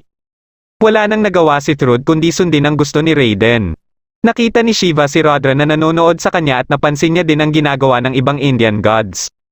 Dahil dito ay nagpa siya si Shiva na gamitin ang teknik na hindi niya pa ni minsan nagagamit. Ayon sa alamat, pagsapit ng tamang panahon ay sasayaw si Shiva ng Tandava at wawasakin ang mundo. Ngunit masusunog naman siya at gamit ang abo niya ay lilikha siya ulit ng mundo at tinatawag itong Tandava Karma. Nakikita naman ni Brunhilde ang pagkakapareho umano nila Raiden at Shiva na lalong lumalakas dahil sa daladala nilang pag-asa at pangarap ng mga kasamahan nila. Muling naglaban ang dalawa at nagpapalitan ng malalakas na atake. Kaagad namang nasusunog ang parte ng katawan ni Raiden kapag natatamaan ito ni Shiva. Kaya nakikita ni Brunhilde na mas mahihirapan pa si Raiden kapag mas tumagal pa ang labanan. Kampante naman si Ares na nakakalamang na si Shiva ngunit hindi sang-ayon dito si Hermes. Nakikita din nito na posible ding masunog si Shiva dahil sa teknik nito at may Yategereso pa din si Raiden. Nahihirapan naman si Raiden na patamaan si Shiva habang umiiyak na din ang ina niya. Paulit-ulit na sinuntok ni Shiva si Raiden ngunit malaki pa rin ang tiwala ni Tanika kay Raiden.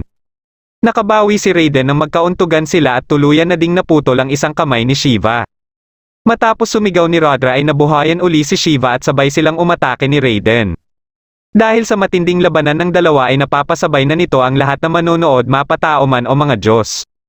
Parehong may matinding dahilan ang dalawa para ipanalo ang laban at kasalukuyan nilang ginaganap ang kani-kanilang pinakamatinding laban sa kanilang buhay. Nagpasya na si Raiden na gamitin muli ang Yategereso at balak naman itong tapatan ni Shiva. Pagka-atake ni Raiden ng Yategereso ay ginamit naman ni Shiva ang Develoka. Nanaig dito ang Develoka ni Shiva kaya nahati ang buong braso ni Raiden. Napangiti si Raiden at nagpasalamat kay Shiva dahil sa nagamit umano nito ang buo niyang lakas kaya wala na din siyang pinagsisisihan. Nagulat si Shiva sa sinabi ni Raiden at nakiusap si Raiden kay Trude na tanggalin na sa kanyang katawan ang Volunder at oras na umano para magpaalam. Inatake ni Shiva si Raiden at habang papalabas siya ng arena ay unti-unti na ding naglalaho si Raiden. Nanalo sa laban si Shiva at nagbigay respeto naman kay Raiden ang mga kasamahan nito. Nakita ni Shiva si Rudra at ilang segundo makalipas ay dumating dito si Zeus. Nasabi ni Shiva kay Zeus na nakakamangha pala talaga ang mga tao na sinang-ayunan naman ni Zeus. Hindi mapigilan ni Gol na maiyak kahit na alam niya na umano na para ito sa mga tao. Nakiusap naman si Brunhilde kay Gol na hayaan muna siyang mapag-isa. Hindi din mapigilan ni Brunhilde na maging emosyonal at naiisip na mas humihina pa siya sa kanyang inaasahan ngunit gayon pa man ay kailangan niyang isalba ang mga tao. Pinuntahan naman ni Zeus si Buddha para sabihin dito na gusto niya umanong ito ang lumaban para sa ika-6 na laban. Napatanong si Buddha kay Zeus kung ganito ba talaga nito kagusto na wakasan ang mga tao. Sumagot naman si Zeus na ayaw niya lang umano na natatalo. Sumang-ayon si Buddha na lumaban sa ika-6 na laban at niyakap niya din si Zeus. Pumunta si Gol sa infirmary para maghanap ng bandage para sa sugat ni Brunhilde. Nakarinig siya dito nang nag-uusap at nakita niya sa isang silid sila Abiso na pinag-uusapan si Buddha habang ginagamot ang kanyang sugat. Nabanggit ni Abiso ang pangalang Zero ngunit hindi ito kilala ni Gol. Dito na dumating ang ibang miyembro ng Seven God of Fortune at dahil sa pagkagulat ay napunta siya sa loob ng silid. Kaagad siyang pinalibutan at pinaghinalaan ng mga ito na nakikinig sa usapan nila Abiso. Biglang may nagsalita na nagtsatsa at ito pala ay si Jack the Ripper. Sa pag-uumpisa ng ika-6 na laban ay unang ipinakilala ang magrerepresenta sa panig ng mga Diyos at ito ay si Buddha. Ngunit pagkapasok ni Buddha ay lumipat siya banda sa mga tao. Katapos ay inagaw niya ang Gjallarhorn ni Heimdall at inanunsyo na siya umano ang lalaban sa panig ng mga tao na ikinagulat ng lahat. Matapos mapagtanto ng 7 Gods of Fortune na si Jack the Ripper ang nag-aalok sa kanila ng tsaa ay kaagad na naghanda si Abisu. Pero pinigilan ito ni Bishamenten at sinabihan ang lahat na aalis na sila. Binalaan naman ni Abisu si Goal sakaling ipagsabi nito kahit kanino ang mga narinig nito. Nakahinga ng maluwag si Goal at dito lang nalaman ni Jack na yun pala ang 7 Gods of Fortune. Dahil sa nakikita ni Jack na kulay sa mga ito ay napasabi ito ng mga matitinding kaaway ito ng mga tao. Inalok nito si Goal ng tsaa kaya napansin ni Goal ang bendahin nito dahilan para maalala niya ang naganap na laban nito at ni Hercules pati na din ang mga nasabi niya kay Brunhilda. Pinayuhan niya si Jack na dapat umano ay manatili lang muna siya sa higaan dahil sa mga natamong pinsala nito kaya naalala ni Jack sa kanya si Hercules. Kinuha niya ang mga kailangan niya para sa sugat ni Brunhilda at mabilis ding umalis dito. Matapos ang ginawang anunsyo ni Buddha ay kaagad siyang hinusgahan bilang traidor sa panig ng mga Diyos. Dahil sa sobrang ingay na sa loob ng arena ay nainis na din si Buddha at sinira ang Gjallarhorn ni Heimdall. Katapos ay sinabi nito na kung hindi umano ililigtas ng mga Diyos ang mga tao ay siya ang gagawa nito. Dagdag pa nito na kung sino mang Diyos ang hahadlang sa kanya ay ililigpit niya. Hindi makapaniwala ang mga manonood sa kanilang mga narinig. Hindi na din napigilan ni Odin ang galit nito dahilan para maglabas ito ng napakalakas na aura. Napatanong na din si Goal kay Brunhilde kung bakit sa panig nila lalaban si Buddha. At kaagad din itong naisip na parte din ito sa pinaplano ni Brunhilda. Dito na sinabi ni Brunhilda na hindi si Buddha ang klase na susunod na lang sa utos ng iba. Ilang minuto bago magsimula ang ika-6 na laban habang katatapos lang magluksa ni Brunhilda ay nag-usap sila ni Buddha. Sinabi ni Buddha kay Brunhilda na gusto umano ni Zeus na lumaban siya para sa ika-6 na laban. Pero gusto niya ay lalaban siya para sa panig ng mga tao. Dahil hindi man lang nagulat si Brunhilda sa sinabi ni Buddha ay may hinala kaagad si Buddha na umaayon ito sa pinaplano ni Brunhilda. Sinagot naman siya ni Brunhilda at alam nito na wala umanong iba na nandito sa Valhalla ang may matinding galit sa mga Diyos na katulad ng nararamdaman niya. Natawa naman siya sa sinabi ni Brunhilda at nagustuhan ang pinapakitang reaksyon nito. Bago siya umalis ay may pinaalala muna siya kay Brunhilda dahilan para makaramdam ng takot si Brunhilda. Sinusubukan naman ni Heimdall na ipaliwanag kay Buddha ang patakaran ng Ragnarok na hindi na ito pwedeng lumipat pero ayon naman kay Zeus ay wala siyang pakialam kung ito man ang gusto ni Buddha. Bumaba ito ng arena at nilapitan sila Buddha at Heimdall. Kahit na alam nito na labag ito sa tuntunin ng Ragnarok ay mas nasasabik siya sa ganitong pangyayari na parang gusto niya umanong lumaban muli. Handa naman si Buddha kahit si Zeus pa umano ang makakalaban niya. Biglang nagsalita si Odin at tinanong si Buddha kung handa na ba ito na maging kalaban ng mga Diyos.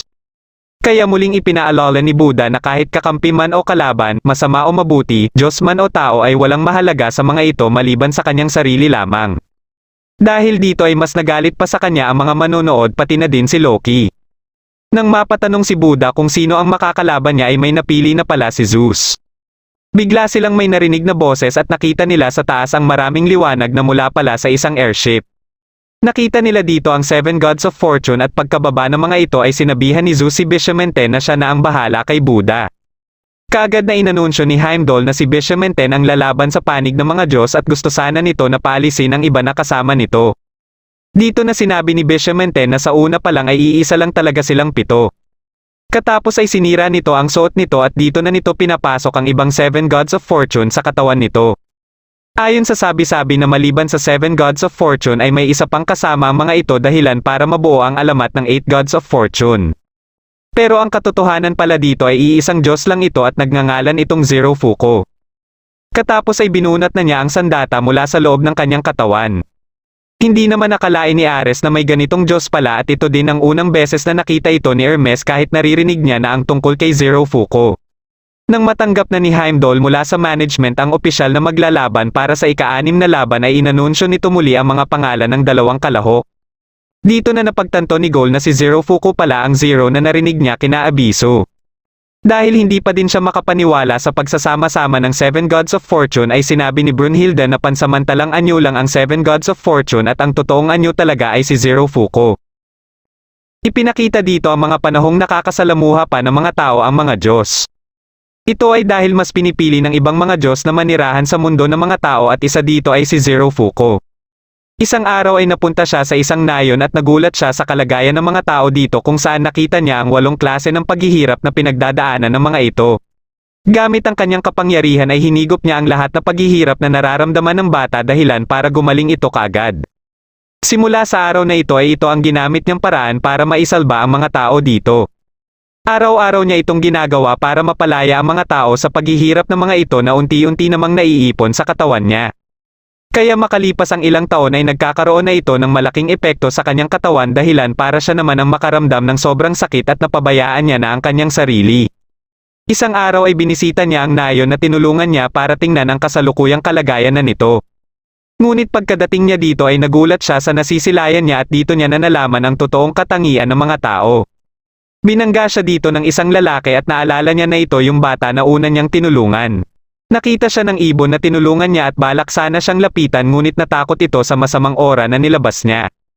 Ilang sandali lang ay may mga taong napadaan dito kaya naisip niya na hihingi din ang mga ito ng tulong sa kanya. Sinusundan pala ng mga ito si Buddha at nagulat na lang siya na kahit ganito ang hitsura ng mga tao na sumusunod dito ay makikita pa din ang kasiyahan sa mga mukha nito na hindi katulad ng mga tinulungan niya. Dahil dito ay tinanong niya si Buddha bakit masaya lahat ang mga taong kasama nito. Kaya sinagot siya ni Buddha na hindi niya umano dapat pilitin ang kasiyahan sa iba dahil sa loob ito nanggagaling. Dahil sa kahihiyan na naramdaman niya ay mabilis siyang tumakbo palayo. Nang makarating siya sa isang lawa ay hindi niya na napigilan ang kanyang nararamdaman dahilan para magbago ang kanyang hitsura at mag-iba na din ang tingin niya sa mga tao. May mga nakakita naman sa kanya at nang aatakihin niya na ang babae ay bigla siyang nakaramdam ng kakaiba. Ilang sandali lang ay nagkahiwa-hiwalay na siya bilang 7 gods of fortune. Habang patuloy ang paninisi ni Zero Fuko kay Buddha ay pinatikim ito ni Buddha ng sipa nito at napatanong din si Buddha kung nagkita na ba sila ni Zero Fuko. Mas nagalit pa dito si Zero Fuko at pinulot ang nakakatakot niyang sandata. Sa inis nito ay paulit-ulit nitong inatake si Buddha ngunit madali lang itong naiiwasan lahat ni Buddha. Dito na nagsilabasan ang mga mata sa palakol nito kaya napatago na lang si Goal sa takot. Napansin naman ni Ares na parang mas lumaki pa ito na ayon kay Zeus ay dahil ito sa pag-absorb nito ng misfortune. Ibig sabihin na habang mas nakakaranas ito ng pagdurusa ay mas loleki pa ito at mas magiging mapaminsala sa labanan dahilan para tawagin itong catastrophe. Pag-atake muli ni Zero Fuko ay nadamay na nito ang kinaroroonan ng mga manonood dahil sa sobrang lakas ng sandata nito. Dahil naman sa magandang galawan ni Buddha ay naalala ni Goal na parang katulad ito sa abilidad ni Kojira pero ayon kay Brunhilde na iba ito kay Kojira dahil nakuha ni Kojira ang abilidad nito mula sa karanasan at matinding ensayo. Pero ang kay Buddha ay nakakakita talaga ito ng hinaharap at tinatawag itong Samyak Sambodhi Alaya Vijnana. Dito na nalaman ni Zero Fuko na nahuhulaan pala ni Buddha ang lahat na atake niya at para sa kanya ay isa itong pandaraya. Bigla namang may nakita si Buddha kaya nang mapansin din nila Goal na hindi na gumagalaw si Buddha ay naisip kaagad ni Brunhilde na siguradong may nakita ito na mangyayari. Nagulat na lang ang lahat sa sobrang paglaki ng catastrophe at dito lang napagtanto nila Brunhilde na ito pala ang dahilan bakit hindi na gumalaw pa si Buddha. Pero bago pa man tumama kay Buddha ang catastrophe ay inihanda na nito ang 6 realm staff. Kaya pagkatome sa kanya ng catastrophe ay nakagamit na siya ng realm 4 o ang Shield of Ahimusa dahilan para masangga niya ito. Ayon kay Brunhilde ay isa ding divine treasure ang gamit ni Buddha na 6 realm staff. Nagbabago ang anyo nito base na din sa emosyon ni Buddha at dahil sa naramdaman na takot ni Buddha ay napalabas nito ang shield. Matapos nitong maitulak ang catastrophe ay binago na naman ni Zero Fuko ang anyo nito kaya ginamit din ni Buddha ang realm 2 na animal realm at tinatawag na Club of Nirvana. Naramdaman ni Buddha na gusto nito na sumugod siya kaya sinunod niya ito at na-counter niya ang atake ni Zero Fuko. Napatanong naman si Goal kung ano kayang klaseng emosyon ang meron si Buddha nang palabasin ang bat kaya sinabi ni Brunhilde na si Buddha talaga ang tunay na pinakamakapangyarihan na nagbibinata dahil sa namumuhay ito sa gusto nito at hindi napipigilan ng kahit ano. Ipinanganak si Buddha sa pangalang Siddhartha at isang prinsipe ng Shakya clan. Dahil sa estado niya sa buhay ay nakukuha niya lahat ng gusto niya. At sa pangako na din ng Diyos na balang araw ay magiging hari siya ng buong mundo ay nag-aantay sa kanya ang magandang kinabukasan. Kaya lumaki siya sa kung ano ang inaasahan ng marami sa kanya dahilan para mapanatag ang hari o ang kanyang ama sa kinabukasan ng kanilang angkan. Minahal siya ng kanilang mga nasasakupan dahil sa kanyang busilak na puso. Isang araw habang pinagmamasdan niya ang isang ibon na akala niyang walang sino man ang makakapigil ay bigla itong inatake ng isa pang ibon at dahil dito ay may bigla siyang napagtanto. Bumisita siya sa kaharian ng Malla na isa din sa 6 Great Kingdoms ng ancient Northern India. Pinamumunuan nito ni King Jakata na isa sa malayong kamag-anak niya. May malubhang sakit si Jakata at habang nag-uusap sila ay napatanong na lang ito kung para kanino ba umano ito nabuhay. Kasabay nito ang marami pang katanungan nito na hindi pa umano nito nalalaman ang mga kasagutan.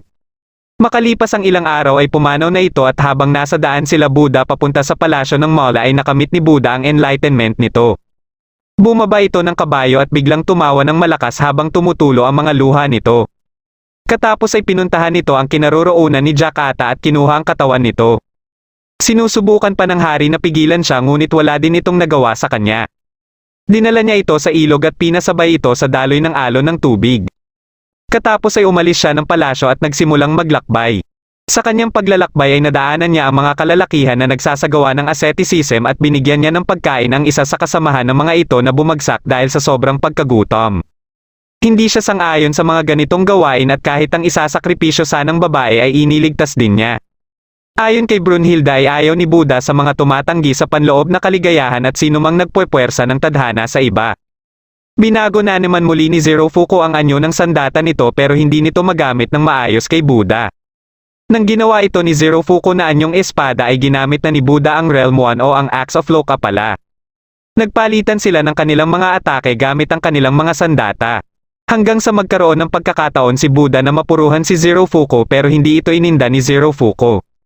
Ginamit ni Zero Fuko ang Kataxatrophy Storm Formation at pagka-atake nito ay ginamit naman ni Buddha ang Realm 3 o ang Vajra of Aksaya. Ginamit niya ito na panangga sa walang tigil na atake ni Zero Fuko at nang siya naman ang umatake ay biglang nabalik sa orihinal na anyo ang Kataxatrophy. Dahil sa paghanga ng mga tao sa pinapakita ni Buddha ay muli na namang nanginig sa galit si Zero Fuko at biglang inatake si Buddha na madali lang nailaga ni Buddha. Sinabihan ito ni Buddha na dapat mahalin nito ang sarili at may mga sinabi pa si Buddha na ikinainis ni Zero Fuko. Pero nang makita nito ang mukha ni Buddha ay muli nitong naalala ang pangarap nitong maging kagaya ni Buddha na minamahal ng lahat. Dahil dito ay nawalan ng kapangyarihan ang Kataxatrophy at binitawan din ni Buddha ang sandata nito para ipagpatuloy nila ang kanilang laban gamit lamang ang kanilang mga kamao. Kaagad na sumugod si Zero Fuko at nagsimula ang palitan nila ng kanilang mga suntok. Dahil dito ay nadadala din nila sa aksyon ang mga manonood. Habang patuloy ang palitan nila ng mga atake ay nakakaramdam naman ng kasiyahan si Zero Fuko. Nang mapuruhan ito sa muka ay dito na ito bumalik sa orihinal na anyo nito. Binanggit ni Zero Fuko ang mga plano nito sa pagsisimula nito muli pero hindi nito alam na papalapit na pala sa kanya ang mga sungay na natanggal. Pagkadikit muli ng mga ito kay Zero Fuko ay bigla itong humaba at pumasok sa katawan nito. Katapos ay lumabas naman mula sa katawan nito ang dalawang dragon. Pagkalapit ng mga ito kay Zero Fuko ay sinubukan pa ni Buddha na iligtas ito pero naunahan siya ng mga dragon na makuha si Zero Fuko. Naging parang itlog ang hitsura nito at nang mapisa ito ay hindi makapaniwala ang mga manonood sa kanilang nakita. Mabilis na napatras si Buddha pero hindi pala dahil sa nakita niya ang hinaharap kundi dahil hindi niya pala makita sa nilalang na ito ang hinaharap. Sa sobrang pagkagulat ni Brunhilda ay napaluhod na lang ito dahil hindi niya din ito kilala. Tinanong ito ni Buddha kung nasaan na si Zero Fuko at kaagad itong sumagot na wala na umano si Zero Fuko. Katapos ay nagpakilala itong si Hajan o Papias at nang tinanong ito ni Buddha sa kung ano ang gusto nito ay sinabi ni Hajan na sabik na siya na subukan ang kanyang kapangyarihan. Napatanong si Ares kung isa ba itong Diyos pero hindi din pala ito alam ni Hermes. Bigla namang may sumagot kay Ares na hindi umano ito isang Diyos. Pagkalingon dito ni Ares ay nagulat na lang ito at pinagpawisan nang makita kung sino ito. Kagad itong tumayo mula sa pagkakaupo nito para ibalik ang upuan na pagmamayari ng Diyos na ito. Ito pala ay si Hades na pumunta dito sa Valhalla matapos malaman ang pagkatalo ni Poseidon. Bigla namang napatanong dito si Zeus kung ano ang nalalaman nito kay Hajan. Ayon kay Hades ay isang legendary berserker ng Netherworld o Helheim si Hajan. Sa lahat ng mythologies ay binubuo ng 3 planes ang mundo. Una ay ang Realm of Gods and Souls na Valhalla na susundan ng Realm of Humans and Creatures na Midgard at ang pangatlo ay realm na kilala bilang Impyerno o ang Helheim. Dagdag pa ni Hades na may alamat sa Helheim na kung pagsasamahin ang pinakamaliwanag na ilaw at ang pinakamadilim na anino ay magigising ang Horns of Hell at isisilang ang walang hanggang kadiliman at ito ay ang Devil King of the Sixth Heaven Hajan. Pero kahit si Hades na hari ng Helheim ay hindi pa ni minsan nakita si Hagen. Gusto niyang malaman kung bakit ang Diyos ng Valhalla ay naging si Hagen. Matapos maglabas ng sandata ni Hagen ay mabilis nitong inatake si Buddha na kaagad ding sinangga ni Buddha.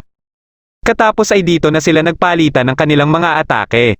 Kahit sa tingin ni Gol ay nakakasabay si Buddha kay Hagen ay ipinaliwanag ni Brunhilde kung bakit hindi nagagamit ni Buddha ang abilidad ng kanyang mga mata. Ito ay dahil ang nakikita ni Buddha ay ang liwanag mula sa kaluluwa na nauunang gumalaw at dahil puro kadiliman lang ang meron si Hagen ay siguradong walang makikita dito si Buddha. Matapos ang palitan nila ng mga atake ay nagpasya na si Hagen na gamitin ang buong kapangyarihan nito. Ginamit nito ang Pandaemonium Cycle kaya ginamit ni Buddha ang shield nito. Ngunit tumagos pa din ito sa shield at natamaan nito ang mata ni Buddha. Plano pala ni Hagen na punteryahin ang ulo ni Buddha pero nagawa ni Buddha na maiwasan ito. Muli itong naglabas ng ibang klase na sandata at pinupunterya nito ang bahagi kung saan ang blind spot ni Buddha. Dahil dito ay iniba ni Buddha ang anggulo nito na napansin naman ni Hermes. Nagpatuloy ang pag-atake ni Zero Fuko at kahit nag-iba na ng anggulo si Buddha ay nakakalamang naman sa bilis si Zero Fuko dahilan para mapuruhan pa din ito si Buddha. Dahil sa lakas na ipinapakita ni Hagen ay naikwento ni Hades ang isang pangyayari umano sa Helheim nung bago pa niya ito pamunuan. Ito ay nung winasak ni Hagen ang kalahati ng Helheim at isang araw ay bigla na lang itong nawala. Ilang siglo na ang nakalipas pero hindi pa din ito bumabalik. Napatanong naman si Hermes kung bakit kaya nandito ngayon si Hagen.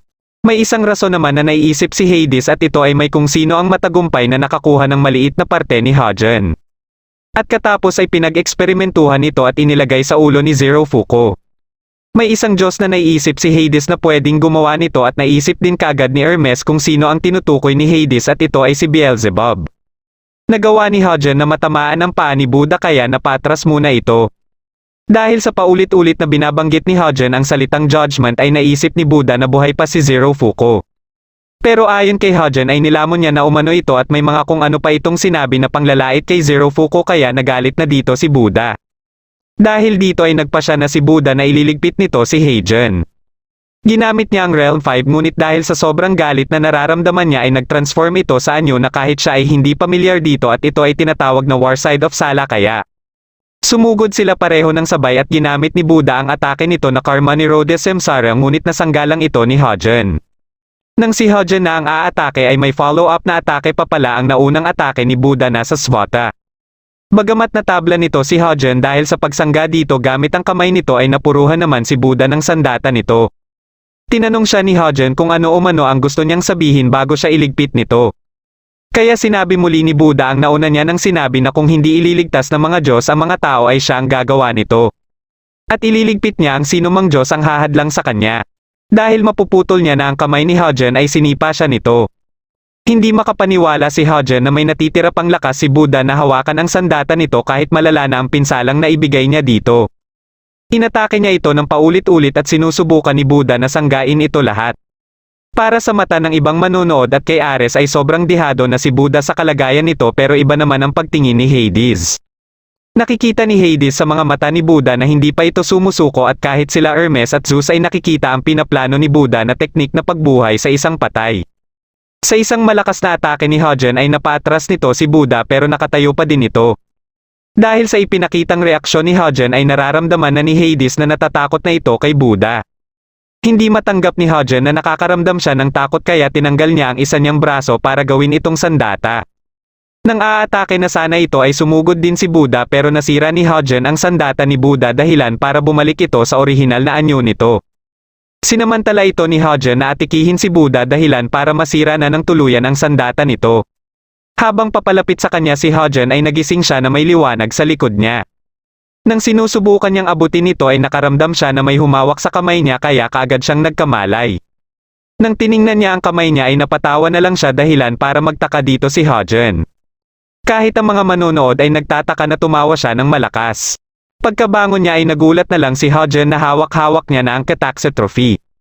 Nararamdaman niya na nandito si Zero Fuko at ginamit niya ang Samavedana at si Zero Fuko ang nagsilbi niyang Volunder.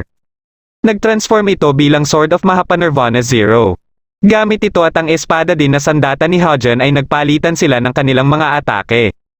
Dahil dito ay mas umingay ang buong arena at kasama sa sumusuporta para kay Buddha ay si Jakata. Habang paulit-ulit na tinatanong ni Hyojin ang sarili nito bakit hindi pa din natatalo si Buddha ay parehas nilang napuruhan ang isa't isa. Kahit na may ipinapakitang pag-asa si Buddha ay hindi pa din nakakasiguro sila Soji at Kojiro dahil sa pinsalang natamo nito. Pagkasugod ni Buddha ay naramdaman nito ang sakit mula sa natamo nitong pinsala kaya sinamantala ito ni Hyojin at inunahan siya ng atake. Nagawa niya itong masangga at nang matanggal niya ang sandata ni Hyojin ay inatake niya ito kaagad na hindi na nagawang masangga ni Hyojin. Iniisip nila Zeus na posibleng tapusin na ni Hyojin ang laban dahil wala na ding sapat na lakas si Buddha. Pero hindi ito ang nakikita ni Hades dahil sa ginagawang estilo ni Buddha sa pagsasangga kahit pwede naman itong ilagan lang ang mga atake ni Hyojin. Napapansin na din ni Gold na parang pumapangit na ang mga atake ni Hyojin kaya naisip ni Brunhilde ang posibilidad na nakikita na ni Buddha ang mga galaw nito. Kung kanina ay hindi ito makita ni Buddha dahil sa napupuno lang ng kadiliman si Hyojin pero iba na ang sitwasyon ngayon dahil sa emosyon na ipinapakita nito at ito ay ang pagkatakot. Habang patuloy ang ginagawang pag-atake ni Hyojin ay nagawa nito na mapuruhan si Buddha na ikinagulat ng lahat. Ngunit nagulat na lang si Hyojin na ilusyon lang pala ito at nasa likod lang niya si Buddha. Nang aatake na sana ito muli ay naunahan ito ni Buddha ng mahapanirvana nito dahilan para magkaputol-putol ang katawan nito. Sinubukan pa nitong atikihin si Buddha pero bago pa ito makaabot kay Buddha ay naglaho na ito. Kasabay ng paglaho nito ay nasilaya naman ni Buddha si Zero Fuko. Tumingin ito sa kanya at kitang-kita sa mukha nito ang kasiyahan habang kasama din ang Seven Gods of Fortune. Katapos nito ay itinanghal si Buddha na panalo sa pang-anim na laban. Nang palabas na siya ay damapo sa Kataxe Trophy ang ibon na tinulungan dati ni Zero Fuko para magluksa sa pagkasawi ni Zero Fuko at gayon din ang mga tao na natulungan nito. Sinalubong naman siya nila Brunhilde at ilang sandali lang ay bumagsak na siya. Kaagad na nagtawag sila Brunhilde ng medical team para asikasuhin si Buddha. Binisita naman ni Odin si Beelzebub para tanungin ito kung ito ang responsable para maibalik si Hyojin. Binalaan nito si Beelzebub na walang sino man ang pwedeng makialam sa kanyang laban at ambisyon na hindi na kinontra pa ni Beelzebub. Dahil sa pagkakatabla ng standing ay gusto ni Zeus na makuha nila ang susunod na laban. Kaya sinabi ni Hades na siya umano ang lalaban para sa ikapitong laban at gusto din niyang maipaghiganti si Poseidon. Dahil dito ay nataranta tuloy si Gold at para sa itatapat nila dito ay pinili ni Brunhilde ang alam niyang tanging makakatalo sa King of Hell at ito ay ang kilala bilang King of the Beginning. Hanggang dito na lang muna ang ating kwento sa Record of Ragnarok. Kung nagustuhan mo ito ay huwag kakalimutan mag-like at mag-subscribe na din para malalaman mo kaagad kung may bago akong video. Maraming salamat sa panonood at shoutout na din kina